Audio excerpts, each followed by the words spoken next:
Hello guys! Ngayong araw, escape muna tayo sa busy at crowded tourist spots ng Baguio City. Dahil this time papasyal tayo sa di naman masyadong kalayuan mula sa Baguio pero worth it na isama nyo sa inyong itinerary. Ito ang Atok Benguet. Atok ng panaigsi mula sa salitang Ibeloy na naipatok si Suntog na ang ibig sabihin ay top of the mountain. Kung manggagaling ka ng Maynila, walang diretsong biyahe papunta ng Atok. Kaya kailangan ka munang pumunta ng Baguio at pagdating mo ng Baguio dito sa Dangwa Terminal, may dalawa kang choices ng masasakyan papunta ng Atok. Una, itong mga mas murang bus papunta ng Sagada o itong mas ideal na ba na madaling araw kung umalis para maabutan nyo ang sunrise at sea of clouds sa Atok. Kung marami-rami naman kayo, merong mga legit na tour van sa Governor Park near SM na sa halagang 5,000 maximum of 10 packs para sa complete tour sa Atok hanggang pabalik ng Baguio. Aabutin ang halos 2 oras na masigsag na biyahe bago makarating sa Atok. Kaya naman kung medyo hiluhin at sukayin ka, maigi na uminom ka na ng gamot kontra biyahilo at magbaon ng sandamakmak na plastic tulad ko. At para sa ating unang destination, ang Northern Blossom Flower Farm. By the way, kung sasakay ka nga pala ng one-way na van o bus, ito lang ang destination na pwede mong puntahan.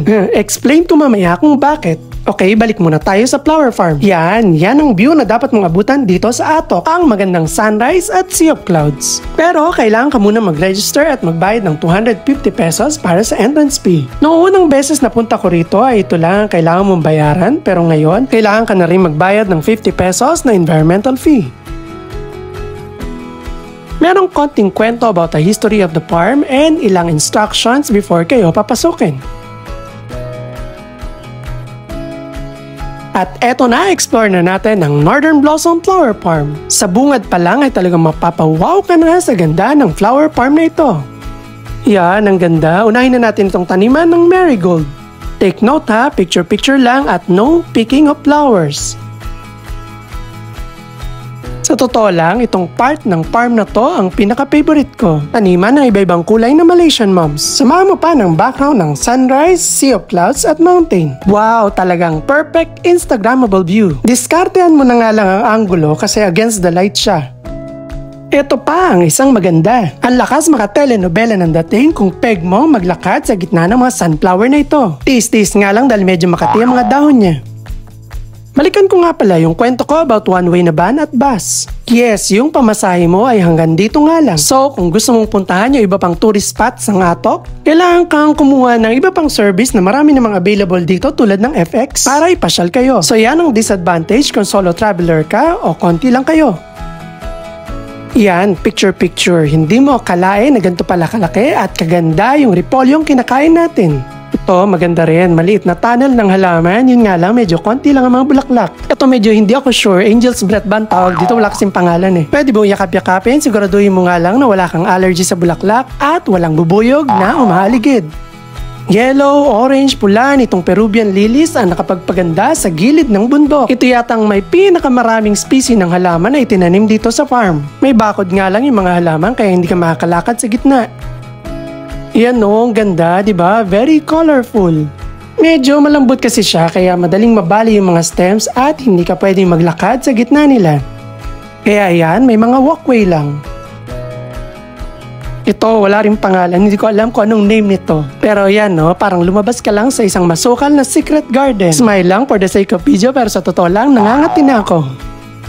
Siya nga pala, alam nyo ba guys ang reason kung bakit kailangan ka makarating dito before ng sunrise? Dahil kapag nagsimula ng tumirik ang araw, nalulusaw na ang sea of clouds. May mga designated viewpoints din pala sila rito na kung saan makakakuha ka ng perfect view ng buong farm at ng paligid na bundok. Yun lang, medyo pilabaldi nga lang ang mga turistang gustong magpa-picture dito. Anyway, meron naman silang expert na staff na magaling kumuha ng picture na pwede nyong pakiusapan. May ilan din sila mga halaman dito na nasa loob ng tent na hindi yata pwede ng direct sunlight o madaling mabali pag may malakas na hangin. Kasama nga pala sa ticket na binayaran nyo ang libreng breakfast. Kaya naman pagkatapos yung libutin ng farm, diretso na tayo dito sa kanilang cafeteria. May libreng kape at tinapay. Ayan no, ang sarap magkape habang ganito ang view mo. Breakfast po tayo.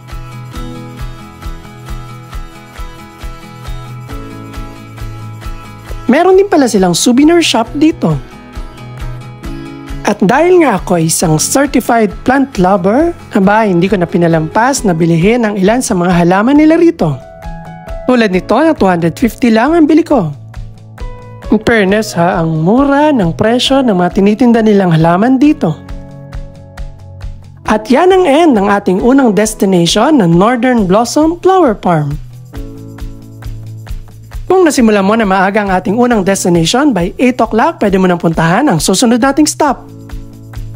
Mga 15 to 20 minutes lang ay mararating mo na ito. Ito ang Sakura Park. Flower farm din ito na medyo maliit ng konti sa Northern Blossom. Nice to visit din ang farm na ito pero hindi na kami pumasok at dumiretso na kami sa aming third stop. Ito ang Mount Olis Viewpoint. Kailangan ka rin mag-register dito at magbayad ng 100 pesos na entrance fee. Sa lugar na ito, dapat may konting lakas ang tuhod mo dahil hanggang sa paglagpas lang nitong reception area nila, pwede ang inyong mga sasakyan. Kung sa Northern Blossom makikita mo ay mga bulaklak, dito naman karaniwang madadaanan mo paakyat ng summit ay taniman ng mga gulay. Tulad ng carrots, broccoli, repolyo, celery, lettuce at marami pang iba. Kaya lang nung time na pumunta kami parang na-harvest na ang karamihan sa mga gulay. At iyan kapag natanaw mo na itong dalawang higanting estatwa na igorot ay malapit ka na sa summit ng Mount Olis. Picture-picture, yakap-yakap at wala lang, na-curious lang ako kung anong meron sa ilalim. Meron nga rin pala ditong taniman ng native na strawberries pero hindi ako sure kung pwedeng mag-strawberry picking pero ang sure ko lang meron silang mga binibentang napitas na. Ito ang sarap sobrang tamis. Konting tumbling pa at mararating nyo na ang summit ng Mount Olis. Diyan! At eto na ang kanyang viewpoint na may 360-degree view ng kabundukan ng Benguet. Ganda, di ba? Kaya lang medyo konti na yung mga nakatanim na gulay. At kahit ganyan nakatirik ang araw, medyo feel mo pa rin ang lamig sa lugar na ito. At iyan, magpicture-picture ka na dito sa highest point ng Mount Olis. Alam niyo ba guys na meron itong height na 7,900 feet above the sea level? At bukod sa mag-picture-picture, kumain ng strawberry at mag-trekking paakyat ng summit, alam niyo ba guys na pwede kayo mag-stay dito? Sa halagang 500 pesos per head per day at dapat may dala kang sariling tent. Wow, sana all ganyan kaganda ang buhok kay kuya. Next nating pupuntahan itong view deck ng highest point sa Halsema Highway. Pero according sa latest land survey nila, second to the highest na lang daw ito na nalampasan na ng height ng Kaingan, Tinok, Bugias Road sa Ifugao.